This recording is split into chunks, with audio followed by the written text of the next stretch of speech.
Bring uns hier raus. Dir passiert schon mal gar nichts, solange du eine Waffe auf mich richtest. Du hast mich verarscht. Du kriegst deine Freiheit. Ich krieg die Hälfte deines Erbes. Das Ortungssignal kam aus dieser Gegend hier. Du musst durch diese Scheiße, um aus der Scheiße rauszukommen. Scheiße. Jetzt komm. Ich will, dass hier jede verdammte Matratze umgedreht wird. Ich kapiere immer noch nicht, warum wir ausgerechnet hierhin zurückgehen. Die vermuten dich irgendwo in der Stadt. Hier sind wir am sichersten. Vater hat sich umgebracht, damit ich weitermache hier als sein Nachfolger. Und jetzt schaffe ich es noch nicht mal, den Wald zu retten, den er so geliebt hat. Unser Vater wollte immer, dass wir zusammenhalten. Das ist jetzt nicht dein Ernst. Wenn wir zusammenarbeiten wollen, dann muss ich dir 100%ig vertrauen können. Ich muss dir was gestehen. Ich war nicht wirklich ehrlich zu dir.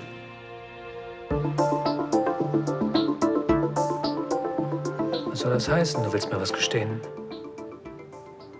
Naja, ich war dir gegenüber nicht loyal. Also nur in der letzten Zeit. Aber ich habe ein falsches Spiel mit dir gespielt. Du meinst, als ihr mit LCL hinter meinem Rücken nach China expandieren wolltet? Das war Tanjas Idee. Ich bin mir relativ sicher, du allein wärst nie so weit gegangen. Wie meinst du das? Auch wenn es für dich sicher schwer war. Ich bin froh, dass du dich von ihr getrennt hast.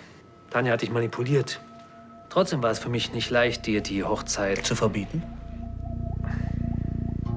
Du hast wirklich geglaubt, dass du sie liebst, oder? Ja. Manchmal spielen einem die Gefühle doch einen üblen Streich. Ich bin froh, dass du jetzt auf meiner Seite stehst, Sebastian. Ich brauche dich, deine Kompetenz. Mit dir als mein Stellvertreter kriegen wir Launcher Enterprises dahin, wo Vater es immer haben wollte. Ich dachte, wir reden über eine gleichberechtigte Partnerschaft. Doppelspitze. Ah, das ist gegen die Tradition. Ich habe unserem Vater versprechen müssen, dass ich das Unternehmen leite. Und das werde ich auch tun. Und ich werde dafür ganz allein die Verantwortung übernehmen. Aber natürlich hast du als mein Stellvertreter in Absprache mit mir sämtliche Entscheidungsgewalt. Das ist mehr als fair. Pass auf, was immer du mir beichten wolltest, vergiss es. Du musst dich für nichts entschuldigen. In Ordnung. Wir kommen auf der richtigen Seite, Bruder.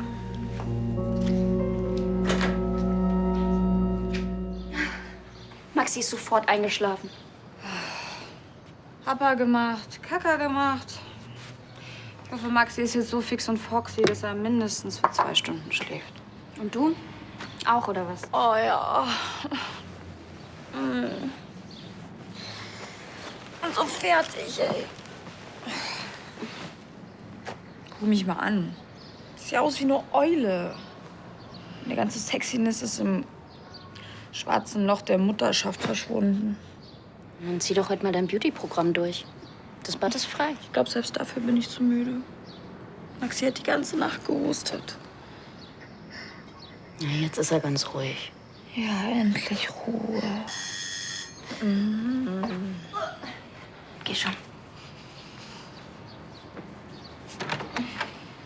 Hi. Hi. Oh, Ricky, wenn es nicht echt wichtig ist, dann geh bitte. Weil Jessie, es ist wichtig. Die Ergebnisse von Max' Lungenfunktionstest sind da. Und? Die Werte sind schlecht. Wie schlecht? Sehr schlecht.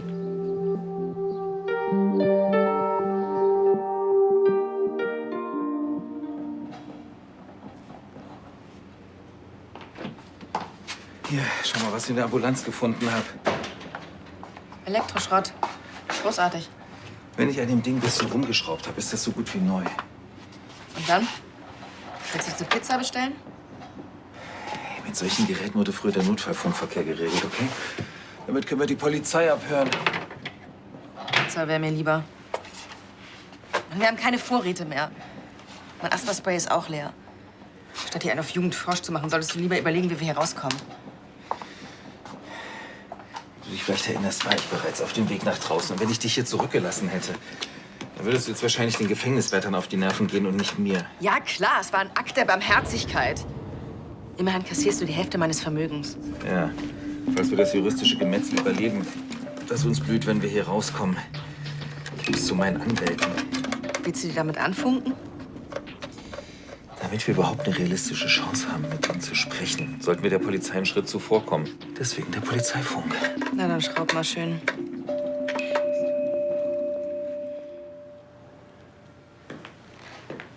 Ich habe Hagen vorhin bei dir gesehen. Was wollte er von dir, außer mit dir zu schmusen? Er hat mir angeboten, sein Stellvertreter zu werden. Was musstest du dafür tun? Er verlangt absolute Offenheit von mir. Klingt schmutzig. Ich hoffe, du hast ihm nichts von unseren Plänen erzählt. Oder davon, dass wir eine heiße Affäre haben, obwohl er uns verboten hat, dass wir uns anfassen. Nein, das habe ich nicht. Nicht? Nein. Wie auch.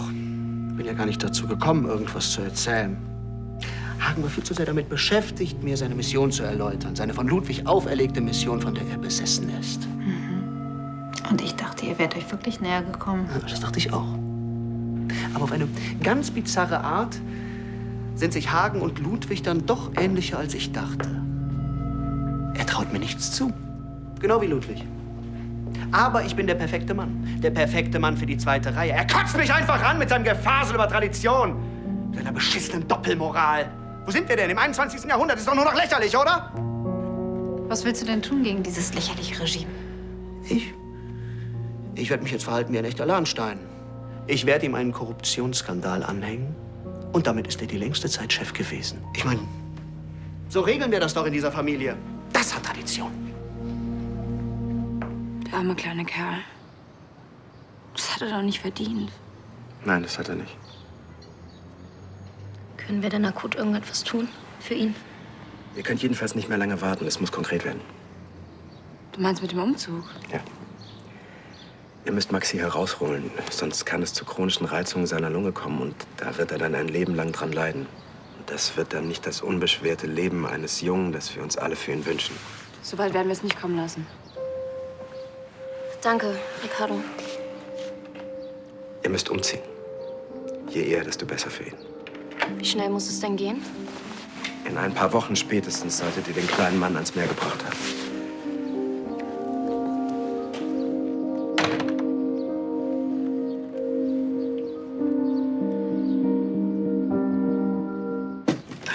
Also Fakt ist jedenfalls mal eins. Wenn wir hier rausmarschieren, bist du schlagartig keine Mörderin mehr. Ansgar von Lahnstein lebt. In seiner vollen Pracht. Aber ich habe wirklich versucht, dich umzubringen. Und die Polizei weiß das. Das ist auch völlig unerheblich. Ich behaupte, wenn meine Anwälte das abnicken, dass das nicht stimmt. Und dann sieht es schon ganz anders aus. Ich kann lügen. Glaub mir, wenn ich was kann, dann das. Und was mit der Entführung? Mann, ich habe Lösegeld für dich gefordert. Dann sagen wir, dass Billy das war. Er hat dich erpresst. Kann den Kerl sowieso nicht leiden. Jetzt ist seine Asche sogar noch in meiner Urne. Das wird dir doch kein Mensch glauben. Jeder weiß, wie sehr ich dich hasse, als du meinen Vater umgebracht hast. Hey, Moment mal, ganz langsam. Das war ein Unfall. Und wir verstehen uns doch inzwischen ganz gut. Warum machst du das alles? Für Geld. Für dein Geld. Für die Hälfte deines Vermögens. Das ist unser Deal, Schatz. Dazu wirst nicht kommen. Wir werden uns auf der Flucht erschießen. Hey, hier drin sind wir doch jetzt erstmal sicher. Meinen Anwälten fällt schon irgendeine glaubhafte Geschichte ein. Wir müssen nur einfach bis zu ihnen kommen.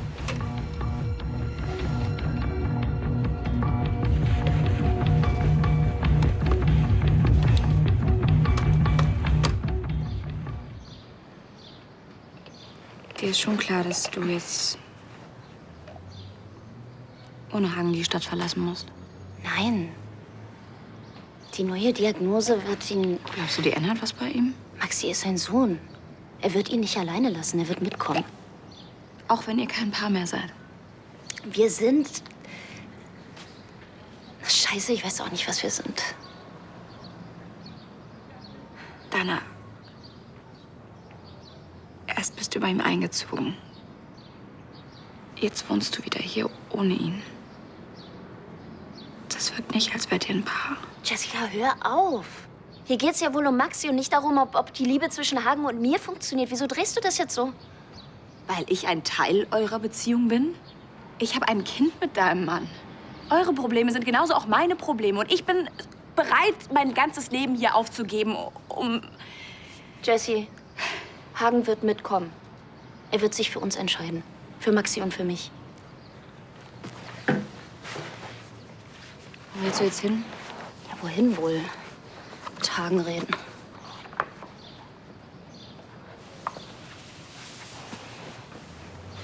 Dana, du musst mir was versprechen. Was? Wenn Hagen immer noch Nein sagt, kannst du mir dann versprechen, dass du das trotzdem mit uns durchziehst? Ich werde bei euch bleiben. Versprochen. Und Hagen auch.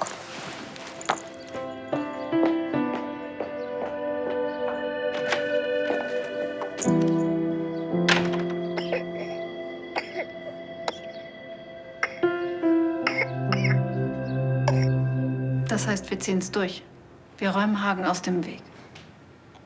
Auf jeden Fall. Und als erstes rufe ich Per Mertens an, um ihm zu sagen, dass unser Deal noch steht. Hast du ihm erzählt, dass du Hagen alles erzählen wolltest? Nein, das nicht. Aber ich habe ihn schon ziemlich abgewürgt am Telefon. Und der Herr Staatssekretär steht gar nicht auf dieses Hin und Her. Könnte Mertens abspringen? Auf keinen Fall. Dafür will er diesen Ministerposten viel zu sehr. Glaubst du, Hagen zieht den Deal wirklich durch? Wenn ich ihm klar mache, dass das die einzige Möglichkeit ist, die ihm noch bleibt. Er hat deinen Vorschlag schon mal abgelehnt. Das stimmt. Da wusste ich allerdings auch noch nicht, welche Knöpfe ich bei ihm drücken muss. Ich werde ihm einfach nur klar machen, dass Vaters Erbe auf dem Spiel steht. Willkommen zurück auf der richtigen Seite. Ich will, dass die Sache morgen nach Ansgars Trauerfeier steigt.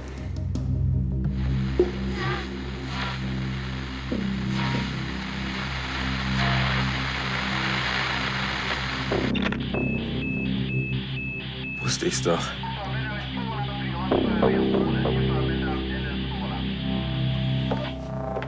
Ich muss schon sagen, der gute alte Helmke ist wieder zurück. Wusste gar nicht, dass er weg war. Naja, komm, in den letzten Wochen hast du eher an Alexa Berg gedacht als an mich. Also dein hübscher Ex-Freund Ricardo hat ja bei mir diagnostiziert, dass ich meinen Job zu ernst nehme. Ja, du bist eben ein 150-prozentiger Tja. Polizist. Also ich weiß wirklich nicht, wie sie es bewerkstelligt. Sie ist wie vom Erdboden verschluckt. Naja, wird schon aufzufinden sein. Niemand löst sich ja einfach so in Luft auf. Das sind Schneiders. Ich lieb dich. Halt, warte.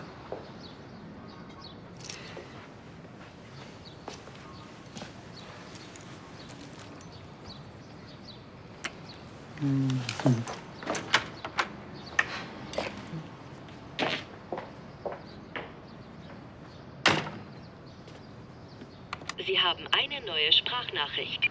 Hallo Helmke, das Labor hat sich gemeldet. Ich wollte nur sagen, die Asche aus der Waldhütte, das war nicht der Ansgar von Lahnstein.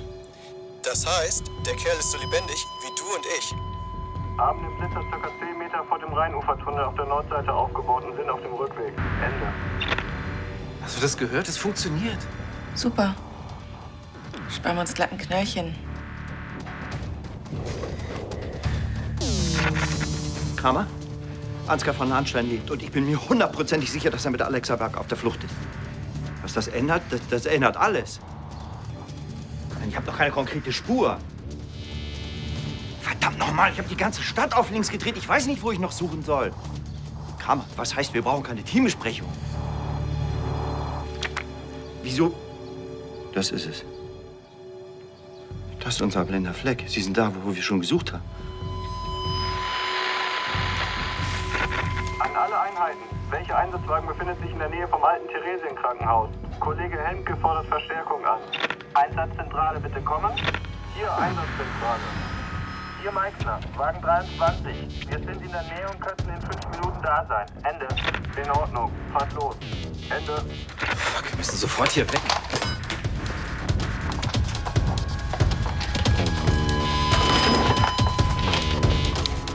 Jetzt komm, los. Raus hier.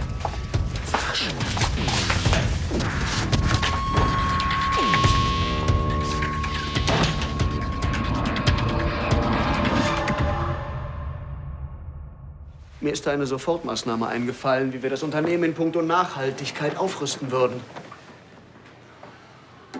Schieß los. Diverse andere Modefirmen bieten jetzt schon einen Rücknahmeservice an. Das heißt, die Kunden bringen ihre ausrangierte Kleidung da vorbei, bekommen im Gegenzug einen Warengutschein und die alte Kleidung wird recycelt. Ich habe davon gelesen, aber ist sowas in der Haute Couture üblich? Eben nicht. Überleg doch mal, was das für eine Signalwirkung hätte. Abgesehen davon, schnell umsetzbar und gute PR. Finde ich gut.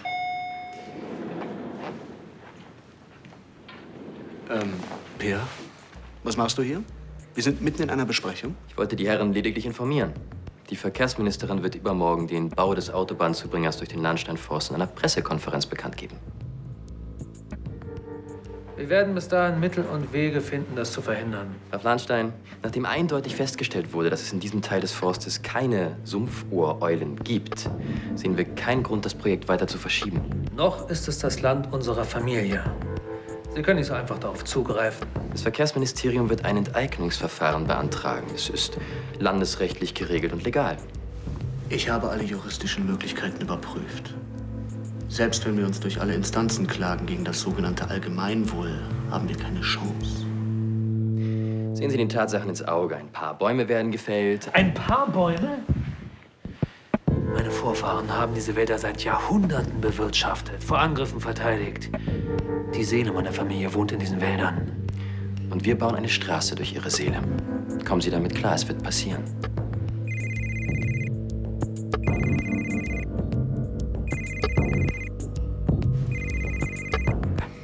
Es ist Dana, willst du mich rangehen? Dana?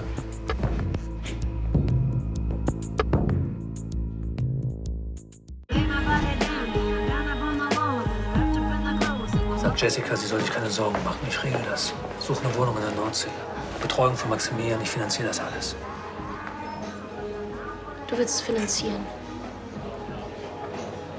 Es ist alles, was du zu sagen hast. Ich habe noch viel mehr zu sagen. Ich weiß aber nicht, ob du das hören willst. Lass es doch einfach mal drauf ankommen. Dana, ich liebe dich. Hagen, es tut mir leid, ich weiß gar nicht mehr, was das bedeutet, wenn du das sagst.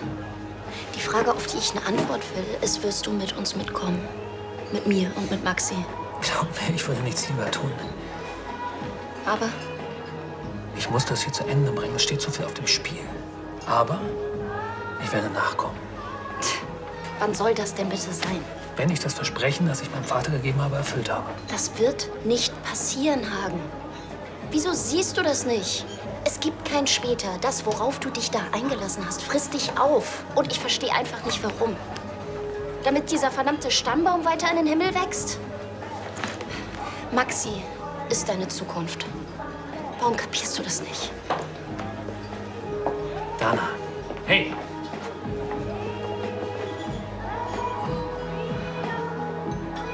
Verdammt! Das darf doch nicht wahr sein. Kramer wird durchdrehen. Noch ein sinnloser Einsatz. Er will mich von dem Fall abziehen. Auf der A52 ist ein LKW in die Leitplanke gerauscht. Ich brauche mehr Leute, um die Unfallstelle sichern zu können. Der LKW liegt auf der Seite, der Fahrer ist leicht verletzt und eingeklemmt. Ein PKW ist involviert und beschädigt. Insgesamt... Sie wussten, dass wir kommen. Die haben uns abgehört. Die Berge und der verdammte Lahnstein, die waren hier. Die haben maximal 10 Minuten Vorsprung. Thomas, du kommst mit mir und sag den Kollegen, wir brauchen Verstärkung. Und die sollen die verdammte Kanalisation blockieren. Dir ist es also wirklich wichtiger, ein Versprechen einzuhalten, das du einem Toten gegeben hast, als dich um die zu kümmern, die noch leben? Wieso tust du das? Was? Mich zwingen, mich zwischen dir und meiner Familie zu entscheiden. Weil das nun mal die Entscheidung ist, die du zu treffen hast. Es tut mir leid, dass es zwischen uns so weit gekommen ist, aber ich will eine Entscheidung und ich will sie nicht irgendwann, ich will sie jetzt. Ob du es glaubst oder nicht. Ich tue das nicht nur für meinen Vater, ich tue das auch für meinen Sohn. Dein Sohn braucht kein Imperium. Dein Sohn braucht einen Vater, der für ihn da ist. Wie ich schon sagte, ich muss das hier zu Ende bringen. Sebastian unterstützt mich dabei. Ich fühle hier das erste Mal so etwas wie familiäre Loyalität. Ich muss diese Chance nutzen. Dann werde ich für euch da sein. Familiäre Loyalität. Wie es klingt aus deinem Mund. Maxi würde das nicht verstehen. Und ich verstehe es auch nicht. Du tust das Falsche, Hagen. Und das hier ist ein echtes Scheißende für eine Liebesgeschichte.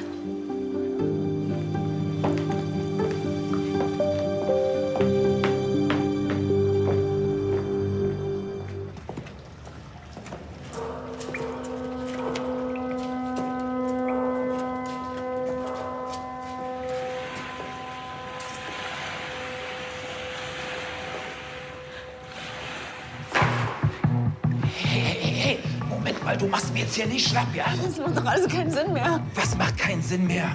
Weglaufen!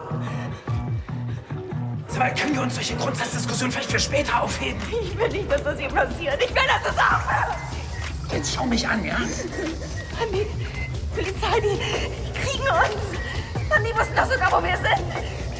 Die schießen uns in den Rücken oder sowas, aber auf jeden Fall kriegen die uns. Ich hab gesagt, du sollst mich ansehen. Wir sind gleich hier. Was wir hier machen, das ist so lächerlich. Jetzt pass mal auf. Wir haben vielleicht 5 Minuten Vorsprung. Du musst jetzt funktionieren, okay? Noch können wir es schaffen. Wir wissen doch gar nicht, wohin. Ich kann es nicht. Doch, du kannst. Und ich weiß auch ganz genau, wohin. Los, komm jetzt.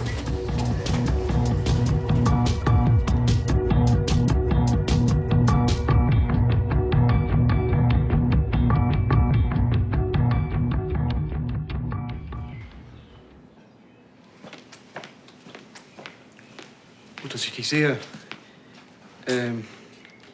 Ich mache mich gerade wegen der Rechtslage schlau. Folgendes.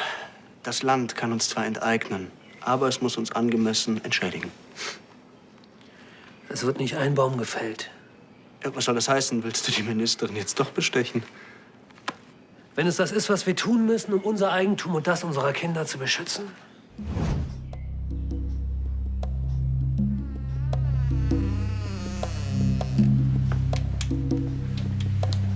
Du bist total bescheuert.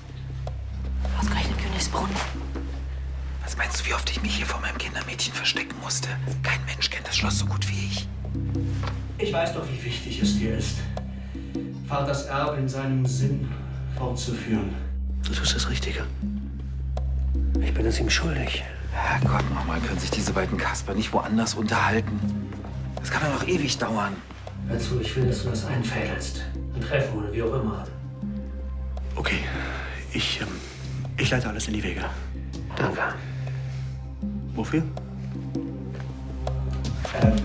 Du trägst die Verantwortung. Deine Worte. Ja.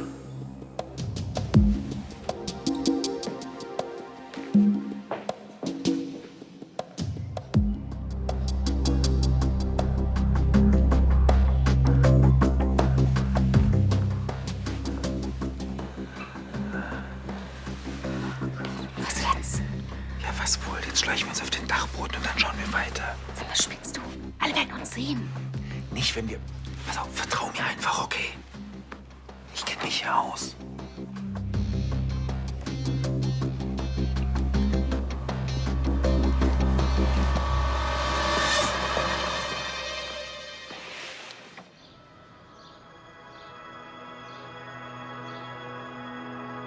Und das hier ist ein echtes Scheißende für eine Liebesgeschichte. Entweder ich breche das Versprechen, was ich meinem Vater vor seinem Tod gegeben habe, oder ich verliere die Frau, die ich liebe. Hallo, kleiner Mann. Papa ist für ein paar Tage unterwegs, aber halt die Ohren steif und vergiss mich nicht, ja? Ganz bestimmt nicht. Du klingst ja so, als würdest du auswandern. Ich will einfach so schnell wie möglich wieder zu dir zurück.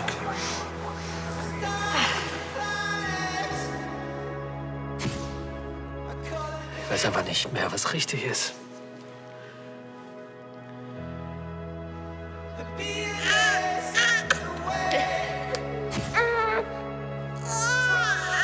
Das Boot ist gesunken, aber Ludwig und Hagen, sie leben.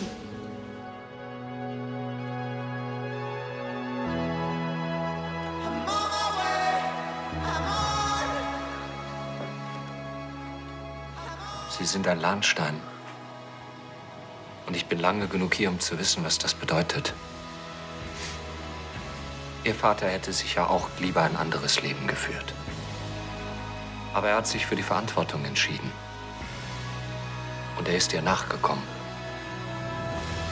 Ein Leben lang. Ja. Ja, das ist er.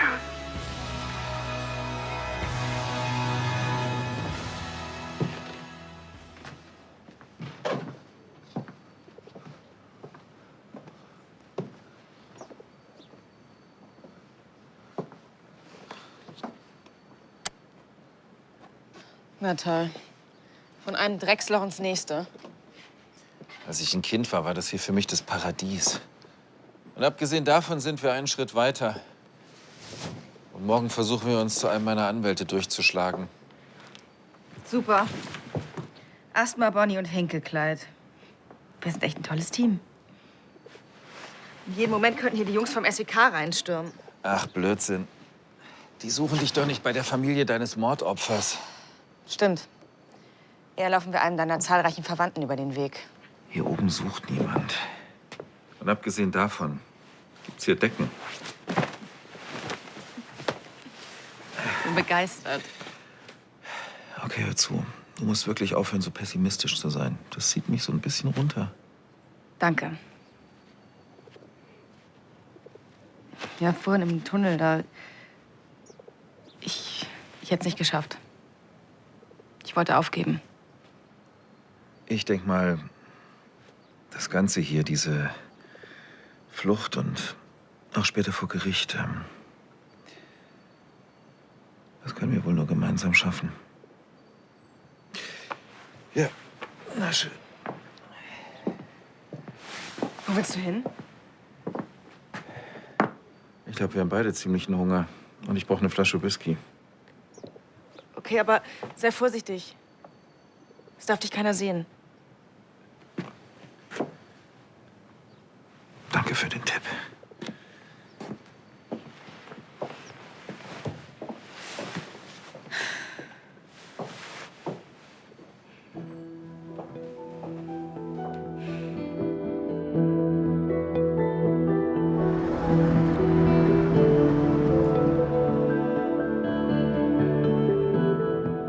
Wenn Maxi so schläft, merkt man gar nicht, wie schlecht es ihm geht.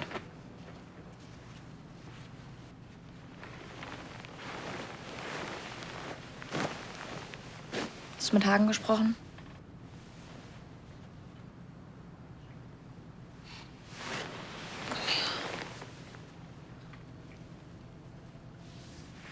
Es tut mir so leid.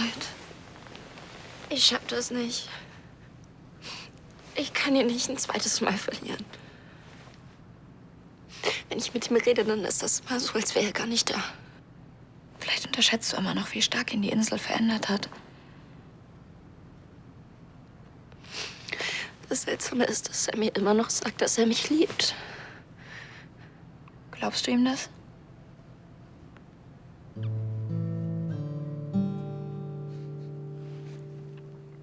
Wann hast du es ihm denn das letzte Mal gesagt? Was? Dass du ihn liebst.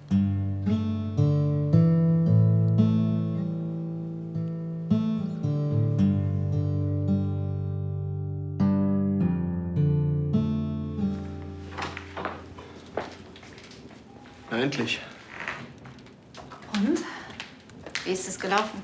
Die Ministerin wird morgen nach dem Leichenschmaus hier aufschlagen und Hagen wird ihr den Koffer mit dem Geld übergeben. Gut, dann brauchen wir jetzt eine Kamera und ein Abhörgerät. Überwachung ist ja wohl eher dein Spezialgebiet, oder? Gut, dann werde ich mich sofort drum kümmern.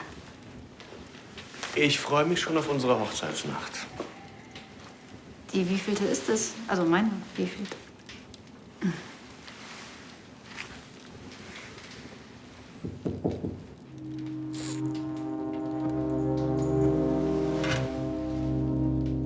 Entschuldigung.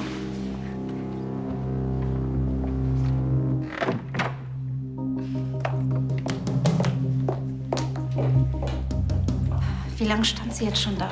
Keine Ahnung. Was macht sie überhaupt hier? Ich dachte, sie wäre ausgezogen, Sebastian. Woher soll ich das denn wissen? Wenn sie etwas gesehen hat, dann wird sie es Hagen sagen. Das weiß ich auch. Und was willst du jetzt tun? Was soll ich tun? Nichts. Morgen wissen wir mehr. Wenn Hagen an seiner Bestechung festhält, dann wissen wir auch, dass sie nichts gehört hat, oder? Was? Wir sollten noch mal mit dem Personal reden, bevor wir den ersten Gang servieren. Justus, Sie haben die Mädchen doch bestens geschult, die wissen, wie man sich benimmt. Das ist ein Ausnahmezustand. Und ich möchte, dass sich alle vom Personal den Herrschaften gegenüber tadellos verhalten. In Ordnung. Aber für heute ist Feierabend, ja? Ja. Ich wünsche Ihnen eine angenehme Nachtruhe. Die wünsche ich Ihnen auch, Justus.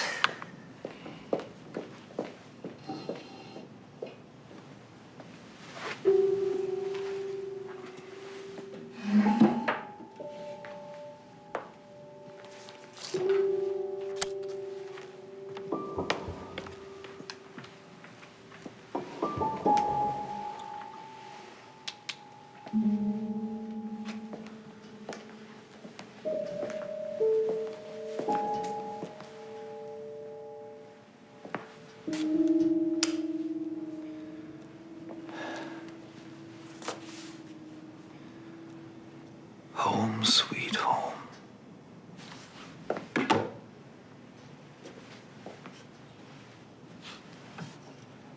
Das ist nicht euer Ernst.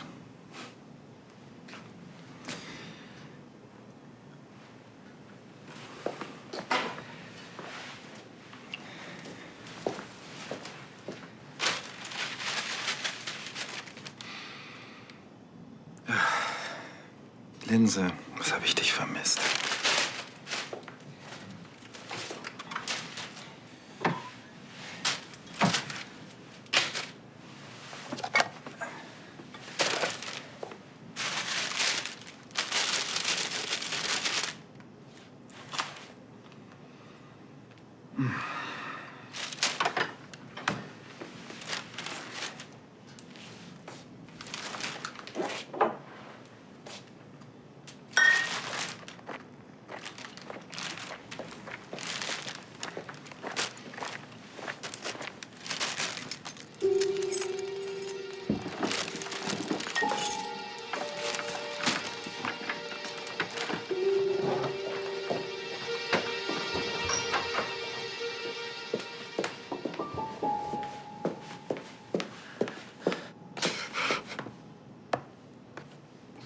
Justus.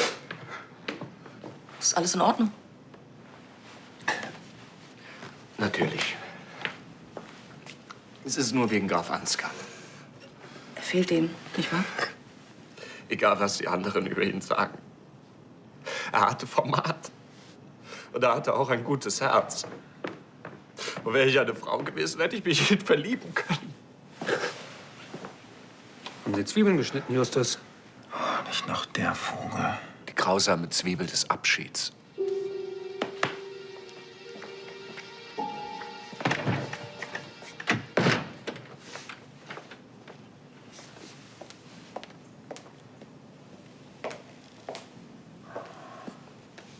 Anna.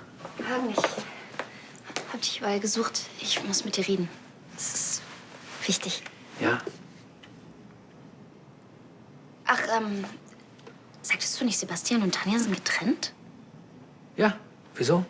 Sie haben sich getrennt. Sebastian hat eingesehen, dass sie die Falsche ist und vor allem, dass er nicht gleichzeitig auf einer Seite mit Tanja und auf meiner Seite stehen kann. Er hat sich gewissermaßen für mich entschieden. Gut. Ja, ich habe gerade nur gesehen, wie sie sich geküsst haben. Moment. Weshalb erzählst du solche Lügen über meinen Bruder? Das ist keine Lüge. Ich habe es gerade gesehen. Du hast es gesehen. Ja, aber das spielt doch jetzt gar keine Rolle. Eigentlich bin ich hier, um dir zu sagen, dass egal, wie du dich entscheidest. Glaubst du, ich merke nicht, was du damit erreichen willst? Was? Du erzählst mir, dass Sebastian hinter meinem Rücken mit Tanja gegen mich arbeitet. Nein, das ist mir doch eigentlich vollkommen egal. Das erfindest du nur aus einem einzigen Grund. Du willst einen Keil zwischen mich und meine Familie treiben. Warum sollte ich das tun? Damit ich das hier aufgebe und mit dir an die Nordsee ziehe.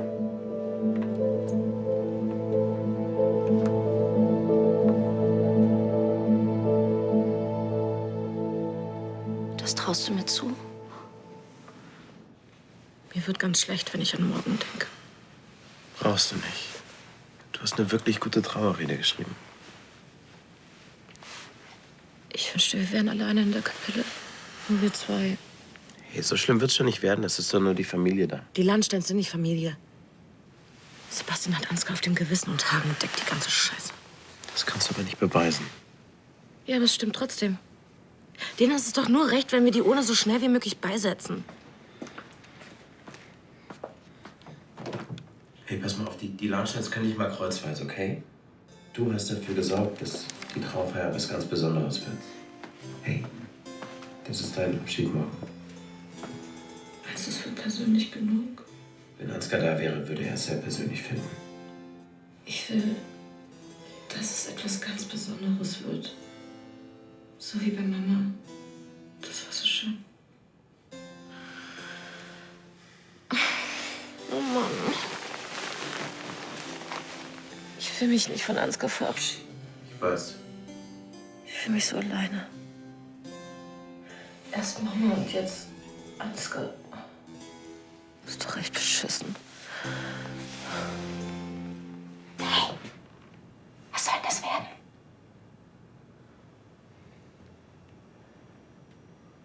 Wieso verstehst du alles falsch? Warum spürst du nicht, warum ich hier bin? Warum bist du dann hier? Du redest mir ein, dass mein eigener Bruder hinter meinem Rücken gegen mich paktiert. Nein, ich bin hier, um dir zu sagen, dass unsere Liebe nicht vorbei sein darf. Ich bin hier, um irgendwie in deinen Schädel reinzukriegen, dass ich niemals aufhören werde zu hoffen, dass wir unser Leben miteinander verbringen. Nicht mal jetzt, wo du mir diesen Schwachsinn vorwirfst, hör ich auf damit. Das ist, als wäre da irgendwie Nebel in deinem Kopf, der verhindert, dass du klar sehen kannst. Ich glaube, ich sehe sehr klar. Du bist zu weit gegangen. Ich verstehe nicht mal, was du damit meinst. Ich weiß nur, ich kann nicht ohne dich leben. Und ich bitte dich, zu mir zurückzukommen. Ich will nämlich nicht, dass das hier das Ende unserer Geschichte ist. Schmeiß unsere Liebe doch bitte nicht weg für irgend so eine Mission, die überhaupt nicht deine ist. Bitte.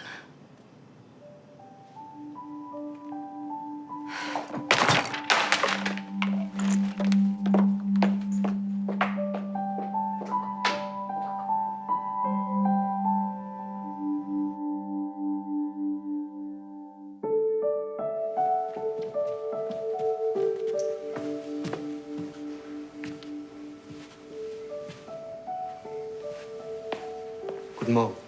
Morgen.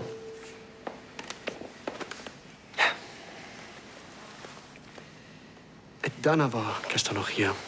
Hat dich gesucht. Und gefunden. Und? Thema wechseln. Hast du alles organisiert? Ja, alles vorbereitet. In knapp 3 Stunden triffst du die Ministerin. Was ist mit dem Geld? In einem Koffer in meiner Suite. Wie viel? Guten Morgen. Guten Morgen. Das willst du gar nicht wissen. Morgen. Morgen. Bringen wir die Sache hinter uns.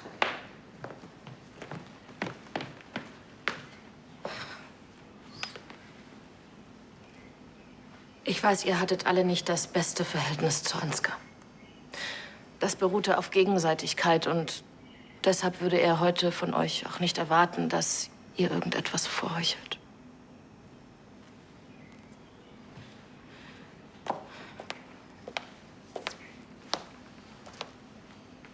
Jeder gedenkt auf seine Art. Ihr auf eure und ich auf meine.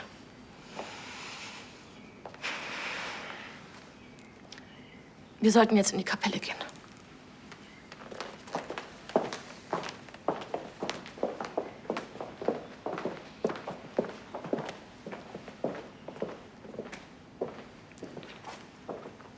Er weiß nichts.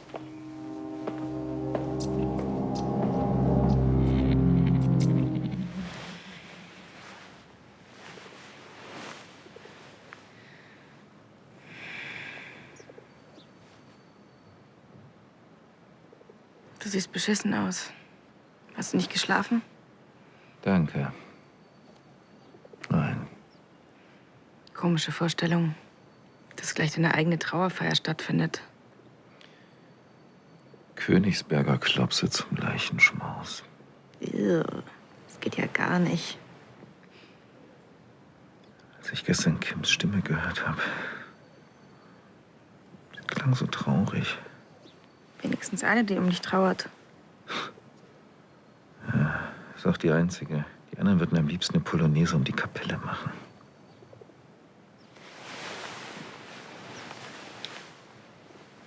Ansgar, solange wir noch keinen konkreten Plan haben, sollten wir lieber in Deckung bleiben. Ja, ich weiß. Kann ich mich darauf verlassen, dass du die Nerven behältst? Natürlich.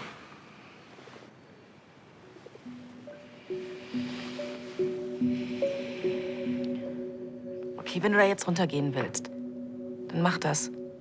Du musst mir nur sagen, wie ich hier rauskomme und mir ein bisschen Vorsprung geben. Du hast keine Freunde da draußen, kein Geld und keine Ahnung, wo du hingehen sollst. Das kommt nicht in Frage. Ist nicht das erste Mal, dass ich in der Scheiße sitze. Trotzdem, dann würde ich die Hälfte deines Vermögens verlieren. Gut. Wie du meinst.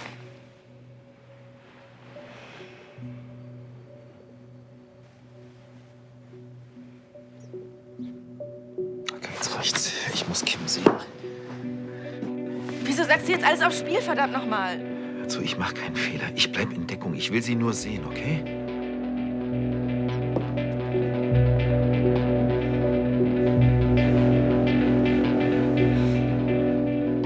Sentimentaler alter Sack. Und er hat keine Regel akzeptiert. Viele haben ihn dafür gehasst. Aber eigentlich haben sie ihn gehasst, weil er es gewagt hat, in dieser Welt aus Regeln und dem Druck nicht aus der Reihe zu tanzen. Zu tun und zu lassen, was er für richtig hielt. Ich weiß, dass ein Teil von ihm in mir weiterlebt. Mein Vater hat das Leben geliebt. Man hat ihn gehasst, weil er frei war. Das ist es, was ich von ihm lernen kann. Frei zu sein. Er fehlt mir. Jede Sekunde. Aber ich werde nicht aufhören, mein Leben zu lieben, weil er mir vorgelebt hat, was es heißt, das Leben zu lieben. Das ist sein Erbe und dieses Erbe nehme ich gerne an.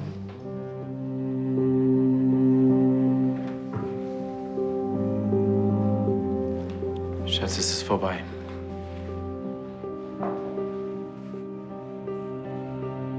Kim?